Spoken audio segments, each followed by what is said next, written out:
తగ్గుతూ ఉంది. మందైతే 1.51 ఇంకా బాగా తగ్గిపోయింది. సౌత్ ఇండియా మొత్తం డేంజర్ ట్రెండ్లో ఉంది. Danger signals మోగుతున్నాయి.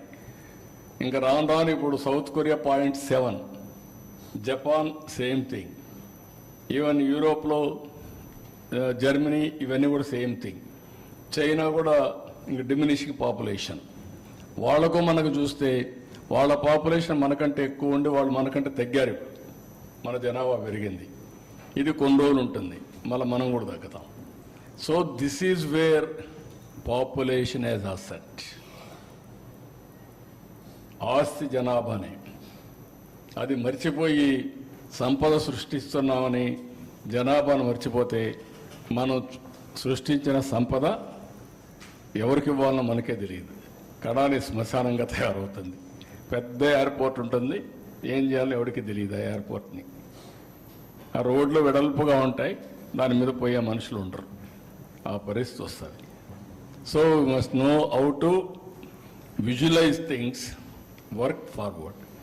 కాబట్టి ఇప్పుడు మీరు చూస్తే నేను చెప్పాలనుకున్నది మీకు క్లియర్గా ప్రభుత్వం ట్రాక్లో పెడుతున్నాం. సంపద సృష్టించడం 15% ఈ సంవత్సరం 12.94 వచ్చిందంటే ఇప్పటికే దగ్గర 4 లక్షల కోట్ల రూపాయల పెట్టుబడులు వచ్చాయి. అమరావతి ట్రాక్లో పెట్టాం. పోలవరాన్ని డయాఫామ్ వాళ్ళు కూడా స్టార్ట్ చేస్తున్నాం. డబ్బులు కూడా ఉన్నాయి, ఇంకా ఎగ్జిక్యూట్ చేయడం ఒకటే. 12,000 కోట్ల రూపాయలు డబ్బులు ఇచ్చారు గట్రా, అది అయిపోతుంది. తర్వాత ఎట్లా పెంచుకోవాలో అవన్నీ పెంచుకుంటాం. అదే సమయంలో పోలవరం పూర్తయ్యే సమయంలోనే ఏదైతే పోలవరం నుంచి బనకచెర్ల, గోదావరి, పెన్నా నదులను అనుసంధానం చేస్తే మనం మీరు చూశారు అమెరికాలో one of the most best example ఇది సిలికాన్ వ్యాలీ. సిలికాన్ వ్యాలీలో నీళ్లు లేకుండా డ్రై అయిపోయి 4 లక్షల కోట్ల రూపాయల ఆస్తి బూడిదైపోయింది. దాని మీద అందరూ పెద్ద సినిమా వాళ్ళందరూ ఎక్కువ నీళ్లు వాడేశారు, ఇక్కడ డబ్బులు ఎక్కువ ఉన్నాయి, గార్డెన్స్ పెట్టుకున్నారు, మొత్తం అంతా కూడా మాకు నీళ్లు లేవు, డ్రై అయిపోయింది, మొత్తం దెబ్బతిన్నాం అనే పరిస్థితికి వచ్చారు. That is the value of water, this is the value of population. Water and population ఈ రెండు కరెక్ట్గా కానీ బ్యాలెన్స్ చేయగలిగితే ఇక్కడ అన్నీ మన చేతల్లో ఉన్నాయి. టెక్నాలజీ ఉంది, భూమి ఉంది, అవకాశాలు ఉన్నాయి, ఆకాశం హద్దుగా పనిచేయచ్చు. బట్ 1% గ్రో అయితే ఎంత ఇంపాక్ట్ ఉందో మీరు చూసుకోవాలి. మళ్ళీ ఇప్పుడు ఫస్ట్కి వస్తాను, ఒకసారి చూసుకోండి మీరు. డబుల్ కానీ గ్రోత్ అయితే 4.5 టైమ్స్ పెరుగుతుంది. ఇది అందరూ అర్థం చేసుకోవాల్సిన అవసరం. నెక్స్ట్ ఇదేనా గ్రోత్ సినారియో. నెక్స్ట్ కదా, నెక్స్ట్ ఇది. ఈ slide is important for you. ఇది ఇంతవరకు మీకు ఎవరన్నా ఆలోచన వచ్చిందో లేదో నాకు తెలియదు. 7.5%కి 15%కి డిఫరెన్స్. పర్ క్యాపిటల్ ఇన్కమ్ 13 లక్షల నుంచి 58 లక్షలు. ఎవరన్నా 58 లక్షలు కావాలనుకుంటారా, 13 లక్షలు కావాలనుకుంటారా?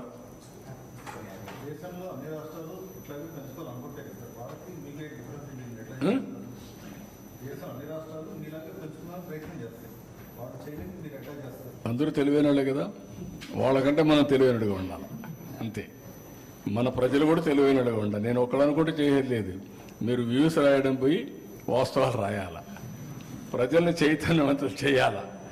అదేదో నా ఒక్కడి రెస్పాన్సిబిలిటీ అనుకుంటున్నారు మీరంతా. కొంతమంది అజెండా ఉంటుంది, హిడెన్ అజెండా. కానీ చాలామందికి మనందరికీ జీవితంలో బాగుండాలని కోరుకుంటాం. నేను జీవితంలో బాగుండాలంటే ఏం చేయాలో చెప్తున్నాను. అందరూ చేయగలుగుతారు. లాస్ట్ ఇయర్ 8% గ్రో అయితే ఈసారి ఎందుకయ్యా మనం 1% గ్రోత్ ఎంత డిఫరెన్స్ చెప్పాను కదా. 1% నేను చెప్పిన తర్వాత లాస్ట్ టైం 3.5% ఎక్కువ గ్రో అయ్యాం. దానివల్ల ఎంత లాభం వస్తుందో కూడా దీన్ని ఒకసారి మీరు వేరే చేసుకోవచ్చు కదా. అందుకే నో యాక్షన్. నేను అందుకనే విజన్ డాక్యుమెంట్ తయారు చేశాను కదా. అట్ట కాదు, నేనేమంటానంటే నేను మిమ్మల్ని ద్వారా ప్రజలకి ఎప్పటికప్పుడు జవాబుదారీతనం తీసుకొచ్చి నేను చెప్పింది వాళ్ళు అర్థం చేసుకుందని నన్ను నేను వస్తే అభివృద్ధి జరుగుతుందని ఒప్పుకున్నారు. అభివృద్ధి అంటే ఏంటి అని అర్థమైంది. ఇప్పుడు రోడ్లు వేసాం. నిన్న అందరూ రోడ్లో వచ్చారు. లాస్ట్ ఇయర్ గుంతల్లో ఉన్నారు. కనపడలేదు డిఫరెన్స్. డెవలప్మెంట్ కాదా అది? పోలవరం శ్మశానం అన్నారు. ఇప్పుడు పోలవరం ట్రాక్ చేశాం, పనులు పెట్టాం, భూమి విలువ పెరగల. రేపు రాబోయే రోడ్లన్నీ వేస్తే ఆటోమేటిక్గా ఆస్తి విలువ పెరుగుతుంది. హైదరాబాద్ ఎట్ట పెరిగింది? సేమ్ థింగ్ కదా. 1,00,000 రూపాయల ఆస్తి హైటెక్ సిటీ దగ్గర నా కళ్ళ ముందరనే కొన్ని రోజులు పోతానే అది 1 కోటి అయింది. 1 కోటి 40 కోట్లు అయింది. 40 కోట్లు 100 కోట్లు అయిపోయింది ఎకరా. That is wealth creation. ఎందుకు పెంచారంటే అది వితండవాదం. అందుకే నేనేమంటున్నానంటే ఇప్పుడు వే ఫార్వర్డ్ నేను తయారు చేశాను. ఏ సెక్టర్లో ఏం చేయాలనో నిర్దిష్టమైనటువంటి పాలసీలు తీసుకొచ్చాను. 22, 23 పాలసీలు తీసుకొచ్చాను. పెట్టుబడులు తీసుకొచ్చాం. ప్రతి ఒక్క డిపార్ట్మెంట్ క్లారిటీ ఇచ్చాను. మొన్న కలెక్టర్స్ కాన్ఫరెన్స్ ఇచ్చాను. ఈరోజు ఇవన్నీ కూడా కలెక్టర్స్ కాన్ఫరెన్స్ పెడతా. ఏ జిల్లా ఎట్ట గ్రో అయ్యారు చెప్తాను. చెప్పిన తర్వాత వాళ్ళు ప్రిపేర్ అయ్యి రమ్మంటాను. రైట్ మ్యాన్ రైట్ ప్లేస్లో పెడతాం. వాళ్ళకి ఎడ్యుకేట్ చేస్తా. ఎడ్యుకేట్ చేసి నేను అనుకున్న లక్ష్యాలను నెరవేరడం కోసం ప్రతి ఒక్కరిని డ్రైవ్ చేస్తాం. మినిస్టర్స్, సెక్రటరీస్, కలెక్టర్స్, అడ్మినిస్ట్రేషన్ మొత్తం. అప్పుడు సాధ్యమవుతుంది. నేను ఒక్కడే చేస్తే కాదు, ప్రజలు కూడా చేస్తాం. ప్రజలకు ఏం చెప్పారు? నన్ను నమ్మారు. ఏమని నమ్మారు? అభివృద్ధి చేస్తారు, సంపద వస్తుంది, ఆదాయం పెరుగుతుంది, మా పిల్లల భవిష్యత్తు బాగుంటుంది, మాకు ఉద్యోగాలు వస్తాయి, రెండోది మాకు వెల్ఫేర్ జరుగుతుంది. ఇప్పుడు నేను ఇది 58 లక్షల రూపాయలు ఆదాయం వచ్చిందనుకో, ఖర్చు పెడతారు కదా. పెడితే ప్రభుత్వానికి ఆదాయం వస్తుంది కదా. మళ్ళీ ఆ డబ్బులు ఎవరికి ఖర్చు పెడతాం? పేదవాళ్ళకి ఖర్చు పెడతాం. It is a cycle. సంపద సృష్టించకుండా ఖర్చు పెడతా ఉంటే ఎక్కడి నుంచి వస్తుంది నీకు? అప్పు చేసి వివరిస్తారు. ఇప్పుడు మాకు అప్పు ఇవ్వడంలా. That is the scenario. అప్పు తీసుకున్న తర్వాత కడతామంటే నమ్మకం ఉంటే అప్పిస్తాడు, లేదంటే ఎందుకు ఇస్తాడు? ఒకరోజు మొహమాటంతో మాట్లాడతాడు, 2 రోజులు తప్పించుకుంటాడు, 3 రోజులు తిరగబడతాడు. నువ్వు నా డబ్బులు కట్టవా, కథలు మాట్లాడుతున్నావని. మొన్న కూడా మాది కొన్ని బ్యాంక్ అకౌంట్స్ అన్ని వస్తే గీగెదురు ఆడాను. తెలంగాణలో ఇవన్నీ వస్తే దాన్ని కరెక్ట్ చేసుకున్నాం మేము. This are all the problems. ఎప్పుడు నేను చెప్పేవాడిని, బ్యాంకుల్లో అప్పు పుట్టాలంటే, డబ్బులు రావాలంటే, తక్కువ వడ్డీ రావాలంటే విశ్వసనీయత ముఖ్యం, క్రెడిబిలిటీ, రేటింగ్ ముఖ్యం. అది స్టేట్ గవర్నమెంట్కి కావచ్చు, కంపెనీకి కావచ్చు, వ్యక్తికి కావచ్చు. దానివల్ల నీకు ఇవన్నీ వస్తాయి. So this is where everybody 13 లక్షలకు ఆగిపోతారా, 58 లక్షలు కావాలనా అని ఆలోచించుకునే సమయం వచ్చింది.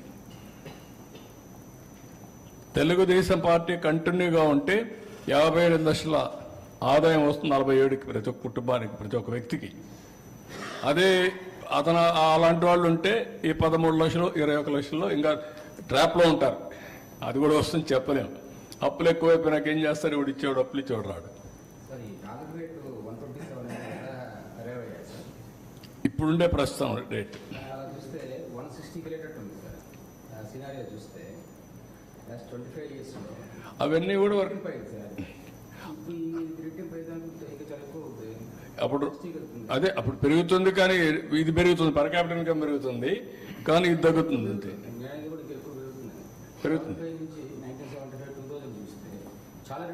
అవును, పెరిగింది. ఉన్నాయి, అవన్నీ ఉన్నాయి. అంటే చెప్పలేము. ఒక్క స్టేజ్ దాటిన తర్వాత ఇండియా కూడా స్టెబిలైజ్ అయితే డాలర్ కూడా మ్యాచ్ కావచ్చు. అది ఇప్పుడు as on today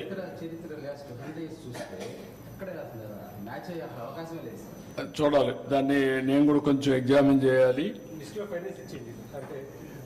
government of India కూడా బీపీపీ పెట్టుకుంటే పర్చేసింగ్ ప్యారిటీ ఇప్పుడు ఇంకొకటి ప్రాబ్లం ఉంది, అన్ని కూడా ఆలోచించుకోవాలి.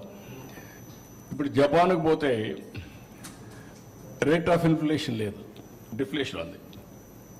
ధరలు తగ్గుతున్నాయి, మన దగ్గర పెరుగుతున్నాయి. కొన్ని కంట్రీస్కి పోతే tourism is very cost effective అయిపోయింది. సినిమాలు తీయడం కూడా ఈజీ అయిపోయినాయి. ఇక్కడ కంటే అక్కడ తీయడం తక్కువ ఖర్చుతో అయిపోతున్నాయి. These are all various scenarios we are facing now. Out of balance అనేది ఇంపార్టెంట్. ఇక్కడ డబ్బులు సంపాదిస్తున్నారు, అందుకే హోటల్లో కూడా ఒక రూమ్ చూస్తే ₹1,00,000. అక్కడ పోతే 20,000 30,000 వచ్చేస్తున్నాయి. సేమ్ రూమ్, సేమ్ ఫెసిలిటీస్ ఉన్నాయి. ఈ అనామలీస్ ఉన్నాయి. Out of balance all these things it matter of time. Sir ఇప్పుడు ఈ ఎఫ్ఆర్బిఎం లిమిట్ సెంట్రల్ గవర్నమెంట్ చేస్తారు సార్. ఎఫ్ఆర్బిఎం లిమిట్ 3.1% పెంచమని వాళ్ళు పెంచాలి కదా, మన రాష్ట్రం కదా, వాళ్ళకు ఉండేది 29 ఉన్నాయి కదా, అన్నిటికీ పెంచాలి కదా.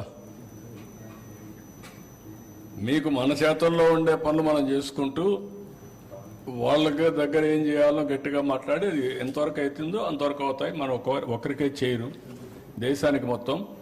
ఫస్ట్ ఆఫ్ ఆల్ మనం నిలబడాలంటే మన సమర్థత పెంచుకోవాలి, మనం కష్టపడాలి, మనం తెలివితేటలతో బతకాలి. అదే నేను పిల్లలకు కూడా చెప్తున్నా. అందుకే ఎల్లుండి మళ్ళీ మేము రేపు కేబినెట్ మీటింగ్ ఉంది, ఎల్లుండి కూడా స్వచ్ఛ ఆంధ్రప్రదేశ్ కార్యక్రమానికి శ్రీకారం చుట్టాను. ఏది కూడా క్యాంపెయిన్ మోడ్లో వెళ్ళాలి, ప్రజల్లో చైతన్యం రావాలి. టెక్నాలజీని కూడా నేను పర్ఫెక్ట్గా ఉపయోగించుకో ముందుకు పోవాలనుకుంటున్నాను. మీరు ఇంకేమన్నా క్వశ్చన్స్ ఉన్నారు కదా?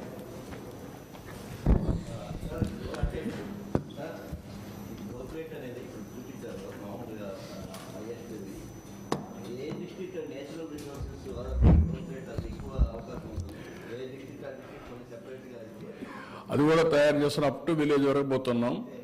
జిల్లా, దెన్ కాన్స్టిట్యున్సీ, మండల్, విలేజ్, దీని వరకు వెళ్తున్నాం.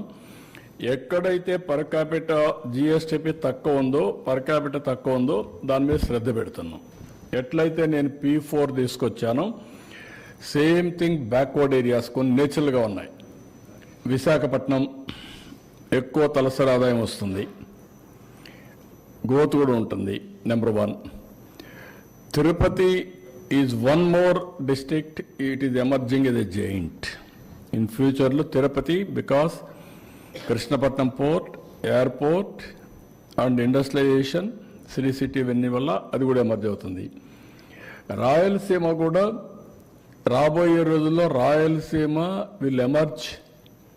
హార్టికల్చర్ 21% గ్రో అయ్యి అగ్రికల్చర్ 2-3% గ్రో అయ్యింది అనుకోండి. Konaseema will have a disadvantage compared to Anantapur or Hindupur or Kadapa. That scenario we are going to face it. అప్పుడు ఇక్కడ ఏం చేయాలి కూడా ఆలోచించుకోవాలి. నిన్నటి వరకు రాయలసీమలో మాకు బ్యాక్వర్డ్ అని చెప్పి మాట్లాడి ఇప్పుడు రాబోయే రోజుల్లో ఇప్పుడు ఉదాహరణకు మీరు చూస్తే మొన్నటి వరకు west Godavari delta was very rich, Bhimavaram ఆ ఏరియా, చింతలపూడి ఏరియా అంతా very poor.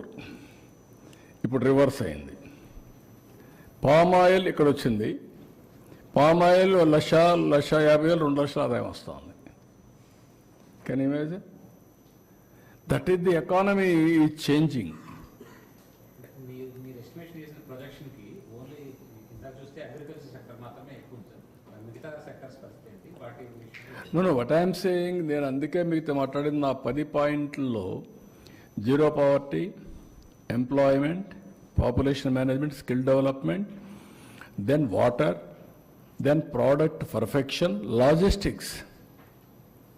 I have taken up why logistics, industrialization, product perfection, industrialization, deep technology in all walks of life, Swachh Andhra Pradesh. ఇవన్నీ ఎందుకు తీసుకున్నానంటే అవి ఫోకస్ చేస్తే తప్ప సర్వీస్ సెక్టర్ పెరుగుతుంది. Tourism is 20% growth rate పెట్టుకున్నాను. ఇప్పుడుండే రూములు ఏమాత్రం చాలు, కనీసం ఒక 50,000 రూములకు టార్గెట్ పెట్టుకున్నాం. 100 రూములు వేసుకుంటే ఆవరేజ్న 500 హోటల్ రావాలి. ఆంధ్రాలో. అందుకే నేను ఇండస్ట్రియల్ స్టేటస్ ఇచ్చేదానికి. So this is where I'm visualising all these things. Agriculture ఎందుకు గ్రో అయిందంటే అది కూడా మీరు గుర్తుపెట్టుకోవాలి. మనం ఎప్పుడైతే హార్టికల్చర్, అక్వాకల్చర్కి వెళ్ళామో, డైరీకి వెళ్ళామో, ఆ 3 పికప్ అయ్యాయి. అగ్రికల్చర్ స్టాగ్నేషన్ వచ్చింది, కొంత ప్రాబ్లమ్స్ ఉన్నాయి. అందుకే మీరు ఎక్కడ చూసినా 1/3 భూమిలో హార్టికల్చర్ ఉంటే horticulture GSTP is more than agriculture 2/3. అంటే 3 సెక్టార్ కంపేర్ చేసినప్పుడు sir, service sector, agriculture sector is better. Industrial sector అయితే లో కనిపిస్తుంది as per power point. Next Davos వెళ్తున్నాం. నో, మనం ఏంటంటే ఇక్కడ మనకు వచ్చినట్టు అన్ని చేయడం. అందుకనే గ్రీన్ హైడ్రోజన్ కింద 10 లక్షల కోట్లు స్టార్ట్ చేస్తున్నాం. రెండోది ఇండస్ట్రియలైజేషన్ కింద ఇక్కడే మనం చూస్తే పెట్రోలియం రిఫైనరీకి మనం వెళ్తున్నాం. మిత్తల్ ప్రాజెక్టు 1 లక్ష కోట్ల రూపాయలతో minimum government of India accept చేసింది. మనం అడిగింది 12 నుంచి 14 million metric tons iron ore అడిగాం ఎన్ఎండిసి నుంచి. వాళ్ళు మా దగ్గర లేదని 7 నుంచి 9కి ఇస్తామంటున్నారు. ఇప్పుడు కనీసం 80 మటు కూడా ఇవ్వలేమంటున్నారు. 7 to 9 ఇస్తామంటున్నారు. అగ్రిమెంట్ చేయమంటున్నాం. అగ్రిమెంట్ చేసి వర్క్ స్టార్ట్ చేస్తారు. అక్కడ 1 లక్ష కోట్ల మినిమం పెట్టుబడులు వస్తాయి. అది పెంచుకుంటూ పోవచ్చు. ఇట్లా వేరియస్ ఆస్పెక్ట్స్ని కోఆర్డినేట్ చేసి ముందు పెడుతున్నాం. ఇన్ఫ్రాస్ట్రక్చర్, పోర్ట్స్ అన్నీ వస్తాయి, షిప్ బిల్డింగ్ వస్తుంది, లాజిస్టిక్స్కి వెళ్తాం, రోడ్లు వేస్తాం. ఇప్పుడు నేను చెప్పాను కొన్ని రోడ్లన్నీ కూడా రిపేర్లు చేస్తున్నాం. రేపు నెక్స్ట్ లెవెల్కి వెళ్తాం రోడ్లన్నీ. గవర్నమెంట్ ఆఫ్ ఇండియాది ఇప్పుడు మీరు చూస్తే 50,000 కోట్ల రూపాయలు నేషనల్ లెవెల్లో ఖర్చు పెడుతున్నాం. 3 ఏళ్ళకు పూర్తి అవుతాయి. దానిపైన 70,000 కోట్ల రూపాయలు రైల్వేస్లో ఖర్చు పెడుతున్నాం. మన రోడ్ల మీద అన్ని ఖర్చు పెడుతున్నాం. విలేజ్ ఇన్ఫ్రాస్ట్రక్చర్ కాన్సన్ట్రేట్ చేస్తాం. ఎవరి ఇంటిపైన సూర్యఘర్లో పవర్ జనరేట్ చేస్తాం. వాళ్ళు వాడుకుంటారు, మిగిలింది గవర్నమెంట్కి ఇస్తారు, మళ్ళీ కావాలంటే తీసుకుంటారు. వేరియస్ స్కీమ్స్ అన్నీ కూడా పెట్టి how to take forward we are doing our best. Sir, P4 What is the percentage of below poverty line families in the population?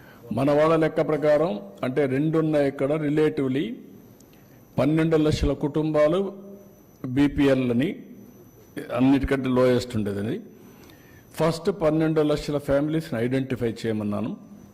P4 policy మార్చి నుంచి స్టార్ట్ చేద్దామని, ఉగాదికి తెలుగు న్యూ ఇయర్ డేకి I want to start it. Adoption అవన్నీ చేసి అక్కడి నుంచి నేను top 15% are 10%, lowest 15-20% కంటిన్యూగా హ్యాండ్ హోల్డింగ్ చేయాలి. ఆర్థిక అసమానతలు తగ్గించుకుంటూ రావాలి. తగ్గించుకుంటూ రావాలంటే కిందవాడి పైకి రావాలి. పైవాడిని కిందికి లాగితే ఫలితం ఉండదు, దెబ్బతింటాం. అజేయం sky is the limit, let them grow. కింది వాడికి వాడు సంపాదించిన డబ్బులో వాడికి కూడా సోషల్ రెస్పాన్సిబిలిటీ కింద పెడుతున్నా. It is your responsibility. Society వల్ల పైకి వచ్చావు, pay back, give back. That is my concept. Do we have information on poorest or the poor? I mean, no, we are having some rough estimates. people who don't have 2 square meals a day, you tell information. అందుకే 2 square meal కూడా ఇవ్వలేని వాళ్ళ కోసమే ఇప్పుడు అన్నా canteen పెట్టాం. 4,000 రూపాయలు ఇచ్చాం, 6,000 రూపాయలు ఇస్తున్నాం. ఇంట్లో ఒకరికి 60 లక్షల మంది అంటే మీరు చెప్పిన వాళ్ళందరూ దాంట్లో వచ్చేసారు. మినిమం సపోర్టింగ్ స్కీమ్స్ అన్నీ ఇస్తున్నాం, అందరికీ ఇస్తున్నాం. దాన్ని ఇప్పుడు నేనేం పెట్టుకున్నాను, ఫస్ట్ ఫేజ్ 1 ప్రతి ఇంటికి ఇల్లు ఉండాలా, ఇంటి జాగా ఉండాలా, టాయిలెట్ ఉండాలా, గ్యాస్ ఇవ్వాలా, 3 సిలిండర్లు ఉచితంగా ఇస్తాం. గ్యాస్ కూడా pipeline gas PNG is better than LPG. నేను పిఎన్జికి పోతున్నా. ఇప్పుడు పిఎన్జిబి 3 గ్యాస్ ఎంత వస్తే అంత డబ్బులు వాళ్ళకే ఇస్తా. 15-20% తగ్గుతుంది. పైప్ లైన్లో ఎప్పుడు కావాలంటే అప్పుడు వాడుకుంటాడు పిఎన్జి అయితే. ఇంకా గ్యాస్కు బుక్ చేసుకునే పని లేదు, కరెంట్ మార్గం వాడుకుంటాడు.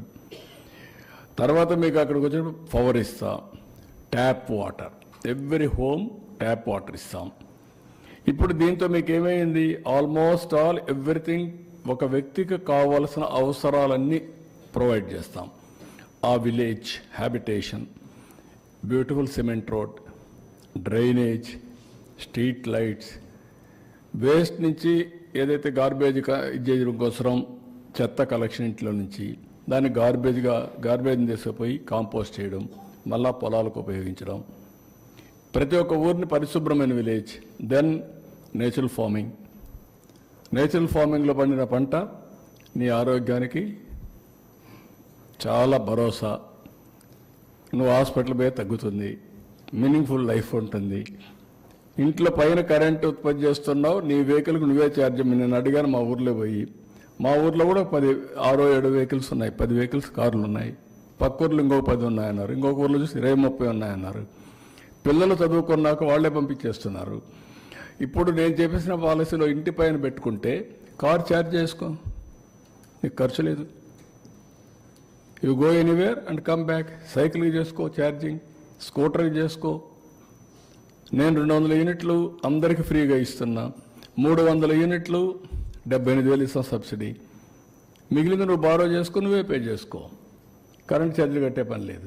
లేదు నేనే ఇస్తా, తిరిగి కరెంట్ మాకి ఆ మిగిలిన కరెంట్ ఛార్జీలు కట్టే పరిస్థితి ఉండదు. ఆ డబ్బులు తీరే వరకు అడ్జస్ట్ చేసుకుంటాం, తర్వాత మీకే ఇస్తాం అసెట్.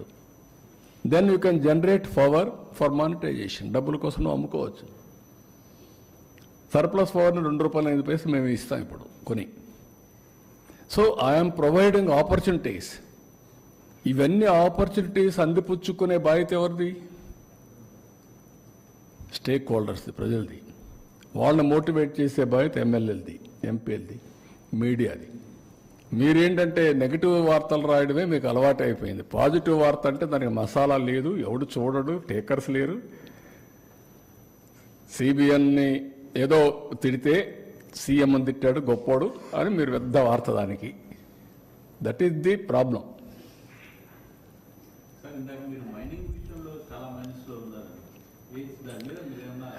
చేస్తున్నా. ఇప్పుడు కూడా ఒక మీటింగ్ ఉంది ఈరోజు, ఇది కూడా ఒక మీటింగ్ ఉంది, దాని మీద కసరత్తు చేస్తున్నా. లాస్ట్ ఇయర్ ఇంకా మొత్తం అస్తవ్యస్తం చేశారు, అవన్నీ కూడా కసరత్తు చేసి విల్ స్టిమ్ లైన్.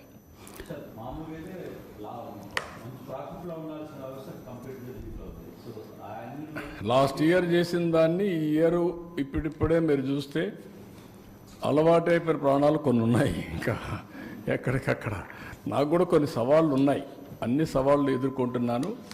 ఇప్పుడు అందుకే మీకు ఒకసారి చూస్తే పెన్షన్ నేను ఏ ఎక్స్టెంట్కి పోయాను, సెల్ ఫోన్లో ఆటోమేటిక్గా పోతే ఎక్కడ డిస్ట్రిబ్యూట్ చేశాడో ఇండివిజువల్ పెన్షన్ని మానిటర్ చేస్తున్నా. రెండోది, నువ్వు 300 అడుగులు దూరంగా కనిస్తే అది నీకు కట్ అయిపోతుంది, అది కూడా పెడుతున్న సిస్టమ్. నువ్వు వాడింటికాడ కాకుండా నువ్వు ఎక్కడికో రమ్మనిస్తే మాత్రం అది అలో చేయం. జియో ట్యాగింగ్ చేసిన తర్వాత దట్ ఈస్ ది బెనిఫిట్. లేదు 5 నిమిషాలు 1 సెకండ్లో వాడికి మెసేజ్ పోతుంది, you are doing wrong thing, correct it. చేయకపోతే మాత్రం నీ మీద యాక్షన్. మళ్ళీ మధ్యాహ్నం వరకు ఏం చేస్తున్నాను, ఐవీఆర్ఎస్ అడుగుతున్నా, నీకు పెన్షన్ కరెక్ట్గా వచ్చిందా, డబ్బులు అడిగారా, అవినీతి ఉందా. సో దట్ నాకేంటంటే 1 పైసా కూడా కరప్షన్ లేకుండా I wanted to provide all services real time, never in the history.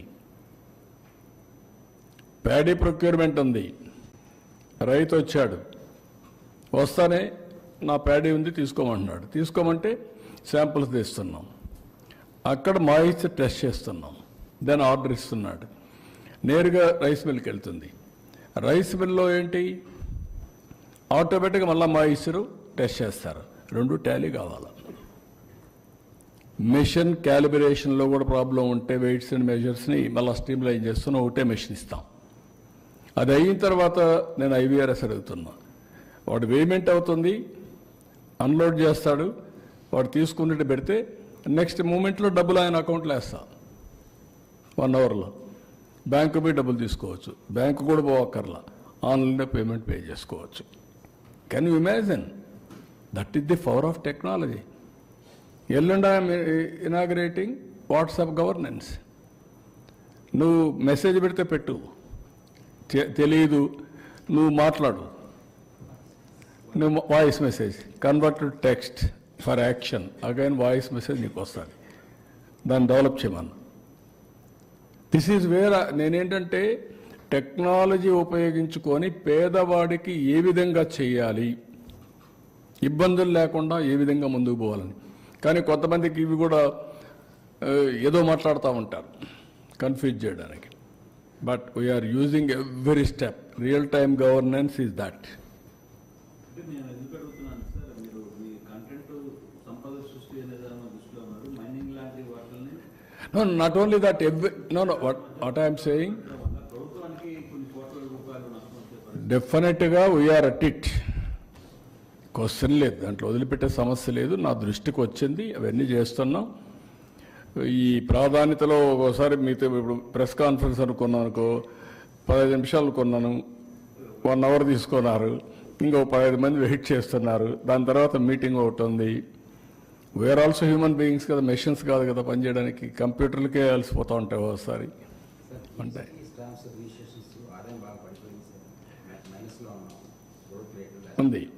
ఉంది అనలైజ్ చేశాం.